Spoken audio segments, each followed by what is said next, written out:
Basic Brewing Radio is supported by the American Homebrewers Association, makers of the free Brew Guru app.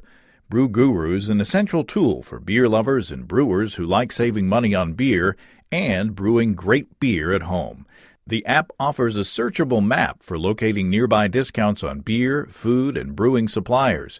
What's more, Brew Guru has hundreds of proven homebrew recipes, including medal winners from the National Homebrew Competition.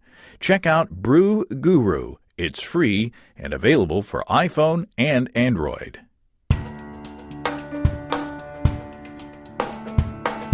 Welcome to Basic Brewing Radio for Thursday, January 25th, 2018. I'm James Spencer.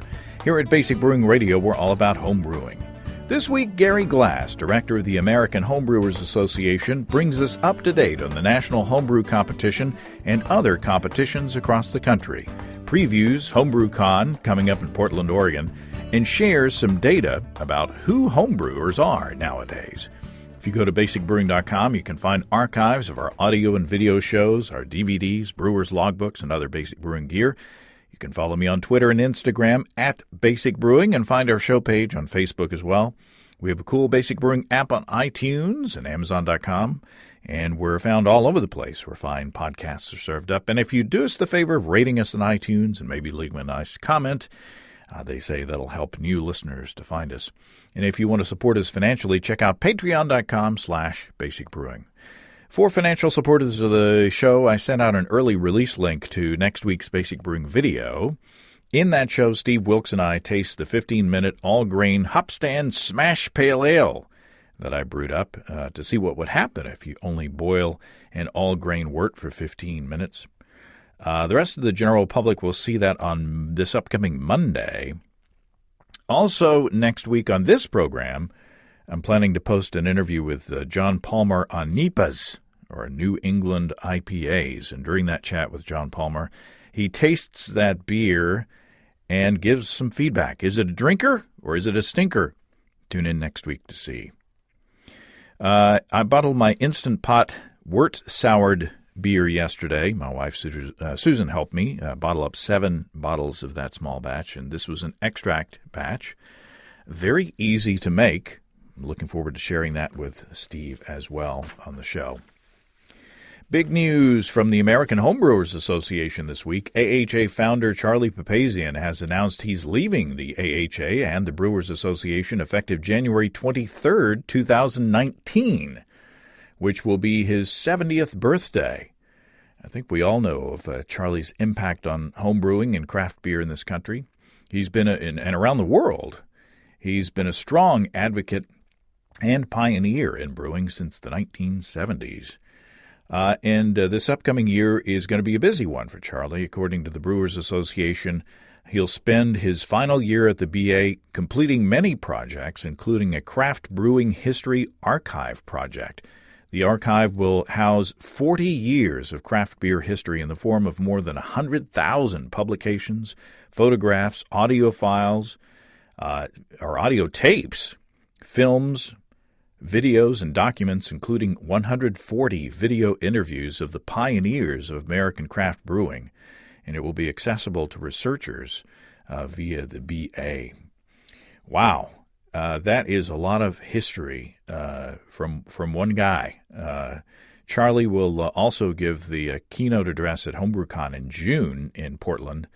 And by the way, this announcement from the AHA and the BA was made after I interviewed Gary Glass for this show. Otherwise, we certainly would have talked about it and would have spent a lot of time on that. How exciting to have built such a body of work and accomplishments and leave on top. And also, the Brewers Associations and the AHA sent out a release saying that that some of Charlie's brewing gear, including his brewing spoon, have arrived at the Smithsonian. So you know you're important when your stuff gets to the Smithsonian Institution. So congratulations, Charlie, on a lifetime of work. And, we'll look forward to this last year of his career. And I'm sure that he's not going to, quote unquote, retire, because he's a very active guy. Back to more local news, at least local to me.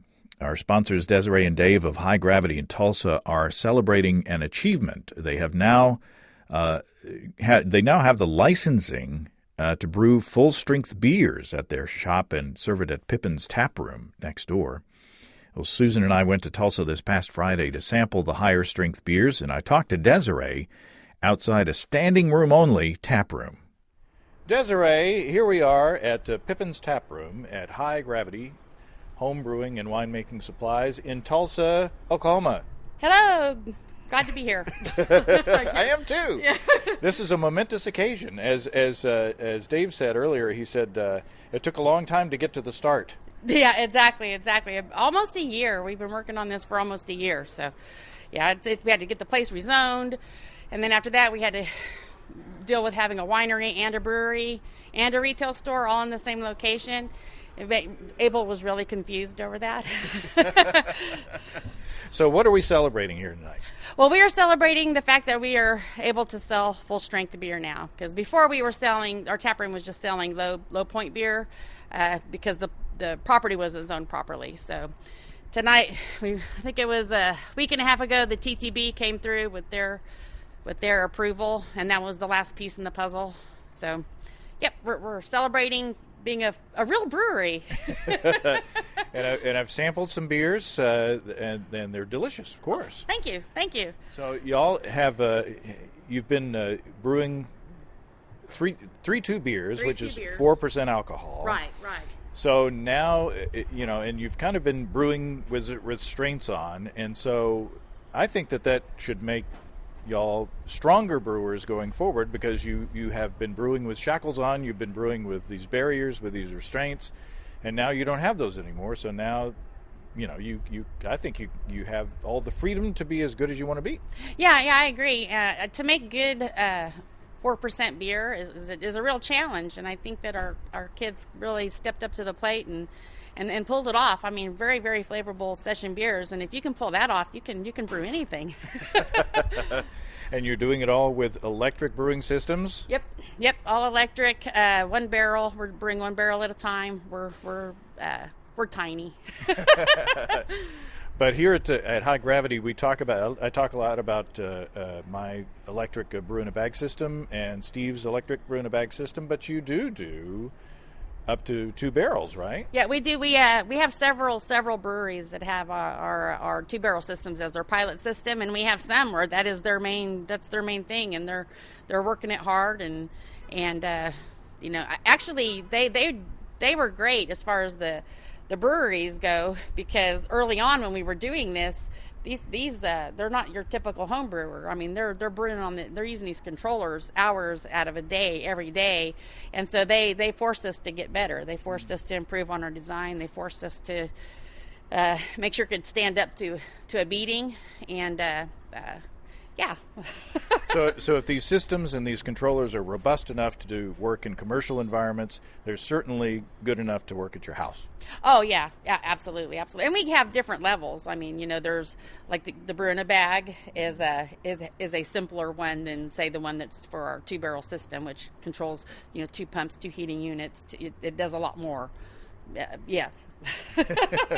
Well, awesome. It's great to be here tonight to celebrate your re-grand opening. Yeah. And I guess that's how we'll call it. We'll call it our re-grand opening. And it's only onward from here, right? Onward and upward. That's right. Onward and upward. Thanks, Desiree, and thank you. And I understand that people order stuff from you, and they say they thank you for your support of the show. And I want to thank you in person for your support of the show. Oh, thank you. Oh, yeah, you guys are great. Remember, we had a guy come in yesterday. He came in yesterday when I was, or maybe it was Wednesday. Sorry, it was Wednesday. Like that matters. But he was going through town, and he made a point to come here because he was listening. He listens to your podcast when he's on the road, and so he came through Tulsa, and so he made a point to come here and tell us to thank you, and then and stuck around and drank a few beers before he headed out again. Woohoo! Yeah. Well, we love y'all. We love you too. Well, that was a lot of fun, and again, congratulations to the folks at High Gravity. Very exciting for them, and man, boy, that place was packed.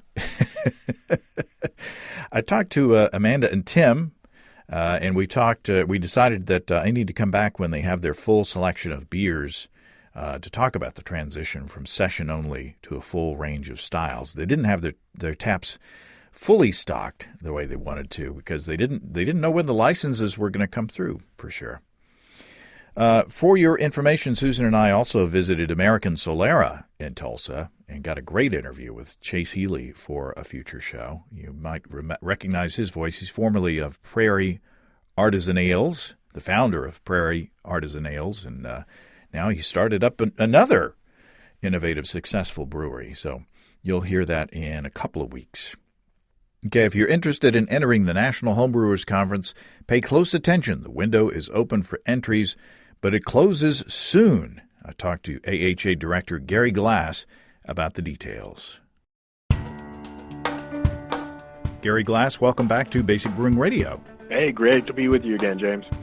We are in the midst of preparations for the National Homebrew Competition. Is that right? That is right. We've got the application window for entries in the National Homebrew Competition, which is the world's largest beer competition, open right now, and that is the application is open through Tuesday, January 30th. So you have a few days left to get yourself entered into the competition. And what exactly does that entail? I mean, how do they apply, and what are they applying for? So the National Homebrew Competition has 12 different regional judge centers. All the judging is going to be taking place in April. So the application is for members of the American Homebrewers Association. You do have to be a member to enter, but you put in your application, and then based on the number of entrants and the judge centers that are selected, we run software that kind of randomly selects people, and we use it to determine how many entries per entrant we can do and which judge centers entrants are entered in. So that's how that process works. We're dealing with last year we had 8,600 total entries. So when dealing with that number, and then we have to limit each judge center to 750 entries because we need it to be, a reasonable number of entries for those judge centers to be able to handle.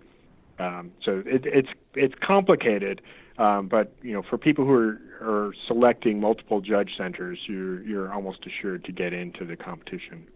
So when they apply, are they required to say how many beers they want to enter? Yes, so we would ask at that point how many entries they would like to enter into the competition, up to 6. And then once we've done the process, we usually end up at a cap of around 4 or 5 entries. And so based on the number of entries somebody said they wanted to get in, that's, and where the cap ends up. So if they had selected 5 entries and we ended up with a cap of 4, then we would then charge them for the 4 entries once they got through. But they won't actually be charged until after that process has happened, and then they'll go back in and edit their entry details and then pay for their entries at that time. So if they get their application in on time by the 30th, when will brewers know what the next step is? Yeah, we'll start notifying people between the 5th of February. The 5th through the 14th of February is when we'll notify entrants, and it doesn't. If you don't get notification right away, that doesn't mean you're not in for sure. We have to go through multiple rounds of selection. So, but as I said, almost everybody gets in. I would say that it's very advisable to select multiple judge centers and know that, our most popular judge centers are Philadelphia and New York. So if you select those 2 and just those 2, your chances are lower than if you select, one of those 2 plus something a little bit further from that high population area. So you don't have to pick something that's close to your house. You don't. and it really doesn't matter where you select it. Obviously, you're going to have to ship your entries, but that's the only real consideration that you have to take into account. So once they get notified that they got in and how many beers that they can enter, what is the next time frame? What's the next step? So the judging will all take place. Well, actually, the entry deadline is in March. So they would then, let's see, where is that? I'm looking at the calendar. I'm cheating. March. Yeah, I know. I was like, oh, whoops, I meant to have that up. So the shipping window is March 19th through the 30th. And then judging will take place April 6th through the 22nd. Wow, there's a whole lot of work that's going to be done, not only on the brewers getting their stuff ready, but in all of these judging centers. A lot of coordination going on. Right. Yeah. I mean, we actually have over 1,100 volunteers that take part in the running the competitions and serving as judges and stewards, sorting entries. It is an enormous amount of work that goes into putting on this competition. And so if you get past the first round, what's the next step? Right. So if you score in first, second, or third place in any of one of the 31 categories that we have, then you advance on to the final round of the competition, which takes place at HomebrewCon. And we'll be in Portland, Oregon for HomebrewCon this year, and that takes place the last week of June. So then if you did place in one of those first round competitions, then you ship your entries to Portland, where they'll be judged, and then we'll do the award ceremony on Saturday, June 30th. Wow. It's something to look forward to, and I want to talk about that. But so are there any what's new in the competition, or is there anything new in the competition as far as categories, or what's new? We did switch up the categories a little bit, but not too much. Just really made them the subcategories and categories more in line with the actual BJCP categories. We do have to condense them down a little bit from what BJCP has, because they just have more than we can potentially handle, and we also try and make the categories as even as possible in terms of number of entries we see. But there's still obviously, like, American IPA is going to be a really highly entered category. So that's also something I think entrants should take into consideration, is if you're submitting entries, your chances of winning a category go up if you're in a category that doesn't have quite as many entries. And interestingly, our single biggest category is a spice herb vegetable beer category. All those pumpkin beers.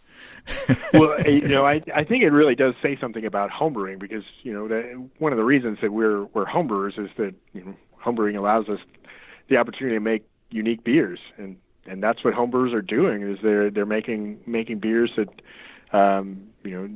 that are only limited by their imagination, and using all kinds of ingredients that you don't normally find in the beers that you find in the grocery store or your liquor store. So I think that's something that's kind of inspiring to me, seeing that, like, yeah, homebrewers are still pushing the envelope with their beers. Reinheitsgebot be damned, right? Oh yeah. Is there a category for New England IPAs? There are several specialty IPA categories that the BJCP uses. There are subcategories. I don't think they're even subcategories. It's like specialty IPA, but they have lots of different descriptions. And so one of those is going to be your best bet for New England IPA. Next year. It'll have its own category next year, I bet you. Maybe. I had to pick on the pumpkin beers. I had to pick on the other one that everybody picks on. I got to. So, is there anything else that you want to talk about the national competition specifically? Well, I just think that with this competition, we're really looking at finding the best beers there are. We are actually making some modifications to the score sheet to improve both feedback to the entrants and the speed at which judges can get through it. So we're pretty excited about some of those changes, and we'll get those posted on our website here shortly. But that's something that's exciting, and I'm expecting that some of these changes will allow us to actually expand the competition in the future, which will keep us ahead of Great American Beer Festival in terms of the world's largest beer competition. A little internal rivalry there. It most definitely is. Well, I got an email from Stephen in Portland, Oregon. He says he wants to get into competition brewing, and he said, I want to get started with entering a few this year, but don't really know how to go about it. I joined the AHA earlier today, which you'll be happy about, Gary. Absolutely. And can see the competition dates. Any help with this would be appreciated. I was also curious if you had to be present at the competition to receive awards, but maybe I'm getting way ahead of myself here. He's optimistic. And would a clone recipe or kit recipe disqualify you in any way? So I guess let's parse that.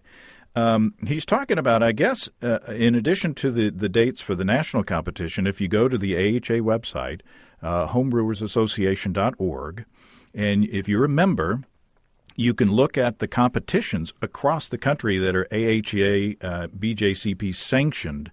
And it's been a while since I looked at that. And, man, there are competitions all the time, all over the place, right? Yeah. So, and actually, you don't have to be a member to look at those. The BJCP competition, we just have a direct feed from the BJCP in terms of the sanctioned competition. So anybody can access that information from the AHA website. But yeah, there's a huge number of competitions all over the country and really all over the world. And there are more benefits than just getting medals from entering a competition. You get feedback from people who know what they're talking about. Right. Yeah. I mean, one of the big advantages to entering a competition is you get that feedback from judges who they don't know who you are. All they have is the beer in front of them. So they're not worried about your friends are going to give you feedback, but maybe not the most honest feedback. You're going to get absolutely honest feedback from the judges, and usually they know their stuff really well, and so very helpful feedback in terms of if there are issues with your beer, how you might be able to address those. So it's a great way of getting that kind of anonymous feedback from people who know what they're doing and tasting. So I think it's a great thing for homebrewers to do, to get that evaluation. Because I mean, I'm a very experienced judge. I've been judging for many years, but when I'm evaluating my own beers, I've still got my own biases, and I'm not going to be able to really objectively evaluate my own beers. So it is a great way of getting feedback on the beers you're making. And you don't have to be present at the competition to receive awards, right? Right. I'm not aware of any competitions that require being present. And this particular individual is in Portland, where we actually do have a first-round judge center in Portland. So I'll put in a plug for National Homebrew Competition for that gentleman. And would using a clone recipe or a kit recipe disqualify you anyway? So if you get a recipe that you've gotten in a book or something like that, is that okay to enter? Yeah, absolutely. In fact, with the BJCP guidelines, there's actually a specialty category for clone beers. My honest opinion on that is that you're probably better off just entering it in whatever style it is rather than entering it as a clone, because judges out there haven't had an opportunity to taste every single beer out there. So, and if you don't have that side by side comparison, then that poses a challenge for judges. Plus, if you don't get it absolutely correct, and you do have a judge who knows that beer very well, then the beer could be great, but it might not be exactly the beer that you're modeling it after. So I'm a little skeptical about entering as a clone recipe, but there's no reason why you can't do that. And even if you do buy a recipe kit from a homebrew supply store, or even if you do take a recipe out of a homebrewing book and use that recipe, even if you duplicate the ingredients, every homebrewer's beer is going to be a little different because of their processes and their skills. And it's not only your ingredient selection that you're being tested in these competitions, it's your skill and proficiency as a brewer. Absolutely. Yeah, I mean, the best recipe in the world isn't going to do you any good if you're a lousy brewer. So, and vice versa. So, yeah, I mean, the recipe you're using, or whether or not you're using an ingredient kit, I mean, that's really irrelevant, and you certainly are eligible to enter a competition. Most competitions do have restrictions on what equipment you can use. So, for example, most competitions, the National Homebrew Competition included, do not allow you to use professional brewing equipment. So, if you happen to have access to a brewery's pilot system, can't enter. But otherwise, or like a brew on premises kind of scenario where you're brewing on a business's equipment. Right. So essentially, if you're actually homebrewing, well, then you're eligible. And Stephen says, I'm also looking into HomebrewCon this year. It's going to be in his town in June. He says, does any beer drinking actually take place? Yes. I'm not sure that he's joking. Yeah, I sure hope so. And I'm curious what the impression would be if he didn't think that there was any beer being consumed at HomebrewCon. Yes, there will be far more beer than available to try than any reasonable human being should attempt to try. So that access to beer during HomebrewCon is not going to be a problem. There may be people walking around with kegs strapped to their backs. I've seen that before. So it's happened, yeah. Yes, there are literally thousands of kegs of homebrew that are served at HomebrewCon. And we have both commercially made craft beer as well as homebrew that's available for sampling. So absolutely plenty of beer to be had at HomebrewCon. I remember how much of a paradigm shift it was. I've been a journalist for a long time, and I went to the Great American Beer Festival. Andy Sparks and I went up there in 2005 and went to this press event because we had media badges. We went to this press event, and I can't remember who was hosting it, but the topic was how to present different beer styles to your readers or to your listeners or whatever. And they set beers on the table in front of us and then encouraged us to open them and drink them during this presentation. I was like, wow, I was blown away. I said, I'm going to like this job. Oh, yeah. You not only offer me beer, you encourage me to sample it right there in the thing. And it's real work. So Stephen says, any ideas on which day might be best to go? I was thinking club night. Yeah, we actually don't break up registration by the day, but certainly club night is usually for most people, that's the highlight of the conference, and that'll take place on Friday night. That'd be June 29th. But yeah, I mean the whole conference is just amazing. We expect to have over 60 different seminars.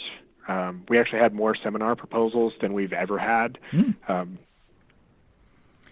I would anticipate that you will see lots of names that you recognize from both amongst homebrewers as well as craft brewers, and some very, very well-known craft brewers have submitted some seminar proposals. So we're still in the process of vetting all of those, but we'll have those announced on the homebrewcon.org website here shortly.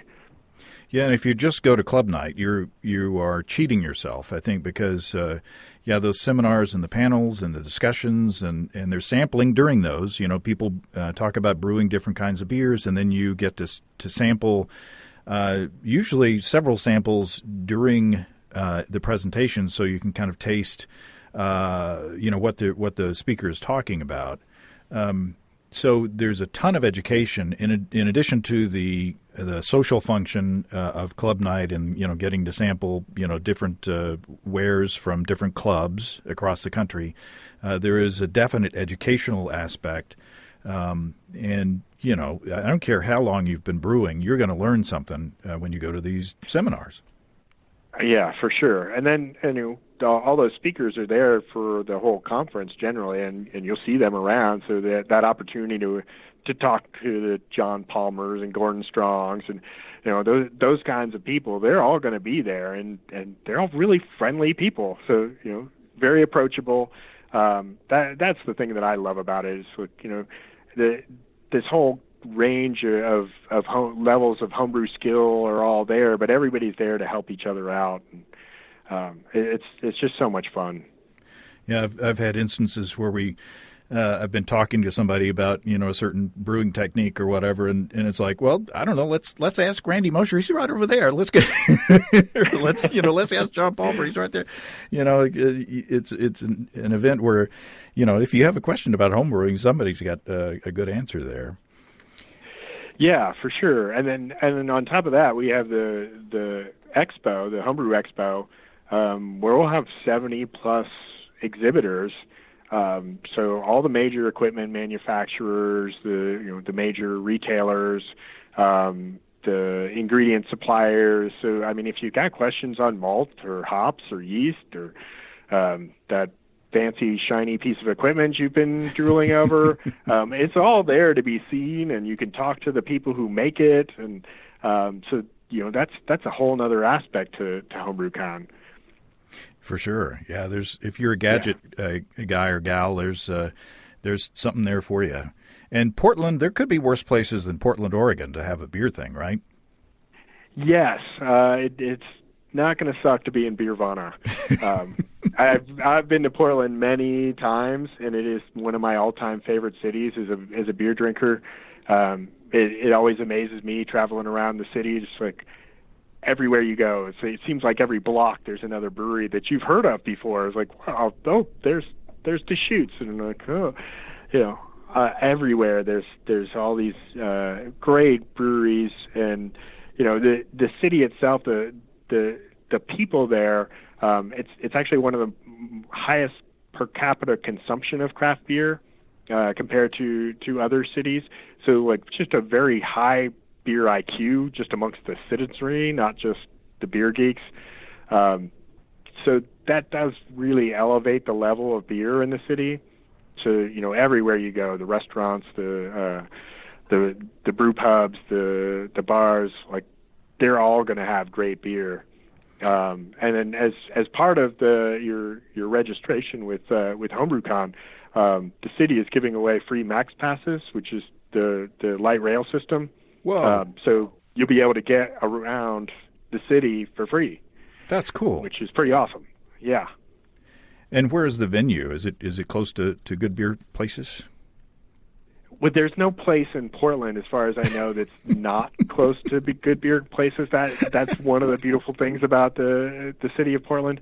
But the conference will be at the Oregon Convention Center, which it's not right downtown, but like I said, it's on the Max line. So it's very easy to get from there to anywhere else in the city. And when are we going to be able to register for HomebrewCon? Registration opens on March 6th. Wow, it's coming up. It is. It'll be here before we know it. And this is the 40th anniversary of HomebrewCon, so we've got a few things up our sleeve. It's also we've got Charlie Papazian, who is the founder of the American Homebrewers Association and the guy who launched the first HomebrewCon. He is going to be our keynote speaker, so we're very excited about that. Cool. Yeah, and another nice guy that you can just walk right up to and get your picture taken with, or talk to him, or very Right. accessible.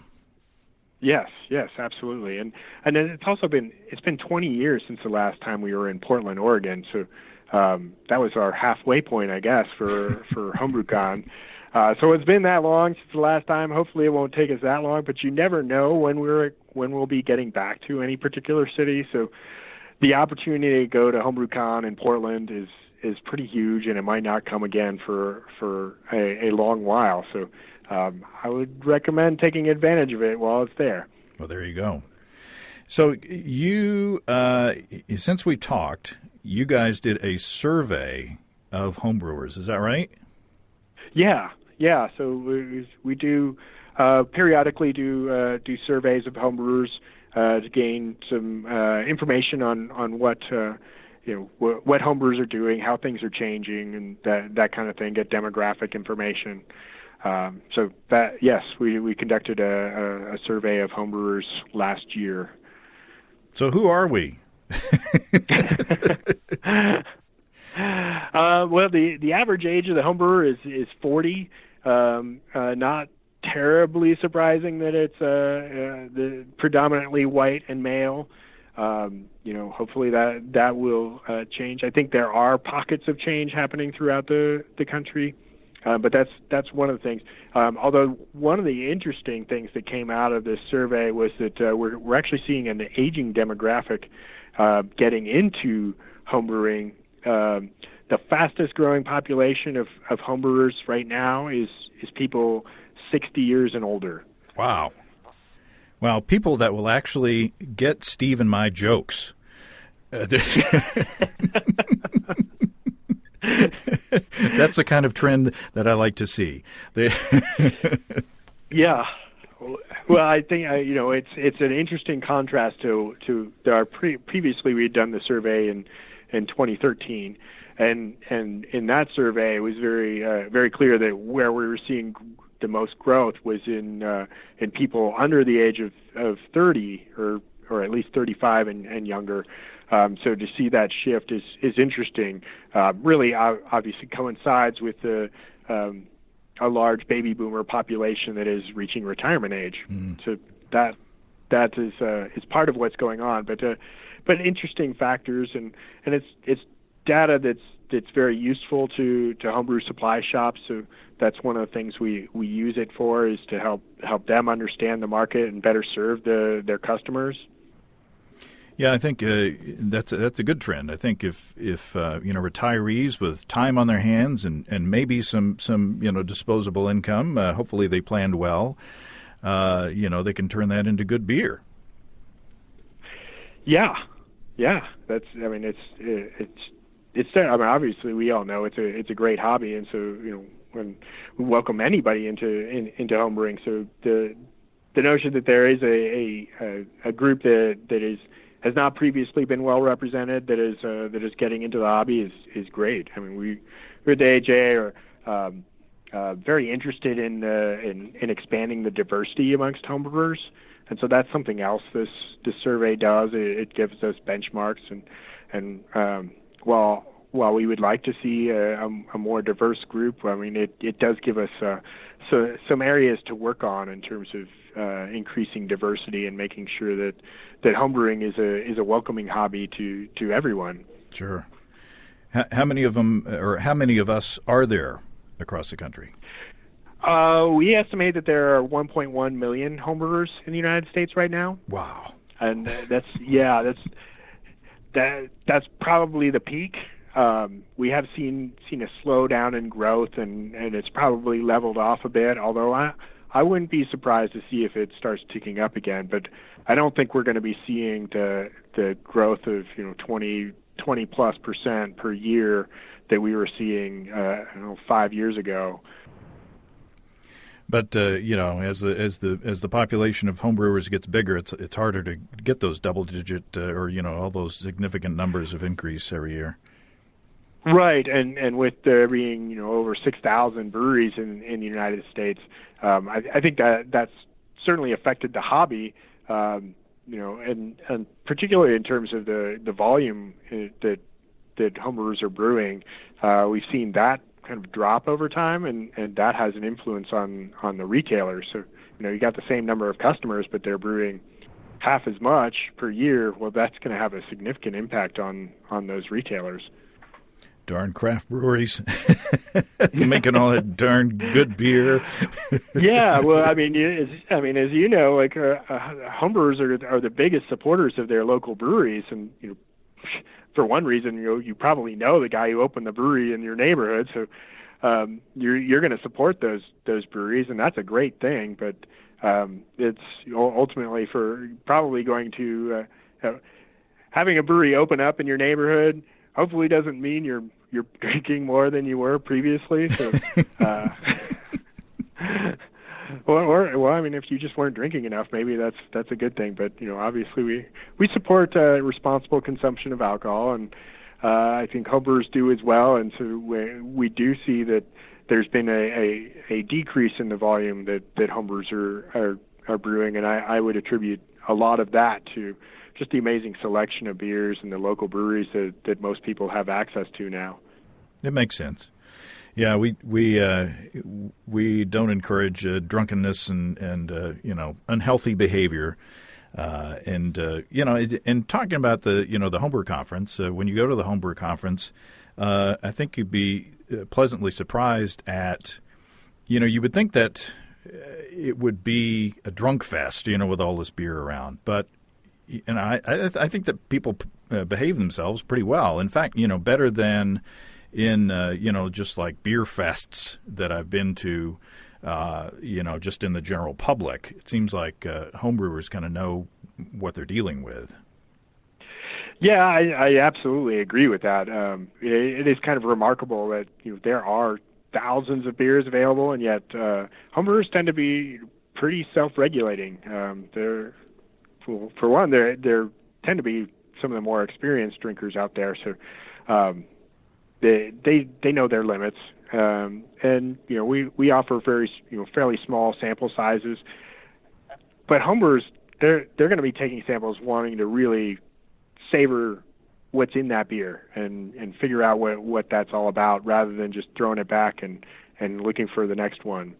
And there's a lot of at a lot of beer festivals. But. And there's a lot of conversation going on too, and that slows you down. Right. when you're actually talking about the beer that you're drinking, and it kind of gets in the way of massive consumption. So, at least speaking from my experience. Well, and also homebrewers look out for each other. So a lot of people come with their homebrew club members and whatnot, and so people will if you've had a little bit too much, somebody might let you know that, hey, you probably ought to slow down, or maybe it's time to go hit your hotel room. Yeah. So that I think there's multiple factors in that influencing how well behaved the crowd is, despite the availability of beer pretty much everywhere you go at this event. And there's also water. You guys are making sure that we're well hydrated as well, which is good. Yeah, that is one of those things that we really have to, whatever venue we're at, we have to let them know, like, you will never experience a group that drinks more water than this group. Probably whatever you're used to, like, quadruple that, and maybe you'll get to what we consume. Yeah, it's a good idea. Keep hydrated, pace yourself, eat, and keep tabs on where you are, because you want to have fun the next day too. Well, Gary, yeah, it's a long week. Yeah, Gary, anything else before the group? I don't think so. I think we covered the things that I wanted to cover, but so certainly welcome anybody who's interested in entering the National Homebrew Competition or attending HomebrewCon, and check our websites, and we're available for whatever needs homebrewers have. Awesome. Thanks, Gary. Oh, my pleasure. Thanks, James. Well, thanks again to Gary. I'm very excited about Portland in June, and with Charlie Papazian giving the keynote as he prepares to leave the organization. It should be historic. If you have brewing questions, show suggestions, or just want to say howdy, write to James at basicbrewing.com or just fill out the contact form on basicbrewing.com. And please don't forget to tell us where you're from. Thanks to everybody supporting us through our Patreon page. Special goodies coming your way. Check that out at patreon.com/basicbrewing. Be sure to check out our DVDs, Extract Brewing and Partial Mashing, Stepping into All Grain, Low-Tech Lagering and Decoction Mashing, and Introduction to Wine Kits. You can find them all on our site. Get a free Basic Brewing bottle opener with any DVD combo, and you can check out our Basic Brewing shirts in the store as well. You can find our logbooks where you can track and log up to 50 batches of beer. Check all that out at basicbrewingshop.com. Don't forget you can join the American Homebrewers Association and subscribe to Brew Your Own magazine through the associate links on basicbrewing.com. It's all until next time. Until then, thanks for listening, everybody. I'm James Spencer. Production help for Basic Brewing Radio and our website is provided by Kelly Dodson. Basic Brewing Radio is a production of Active Voicing. We'll talk to you next time, everybody. So long.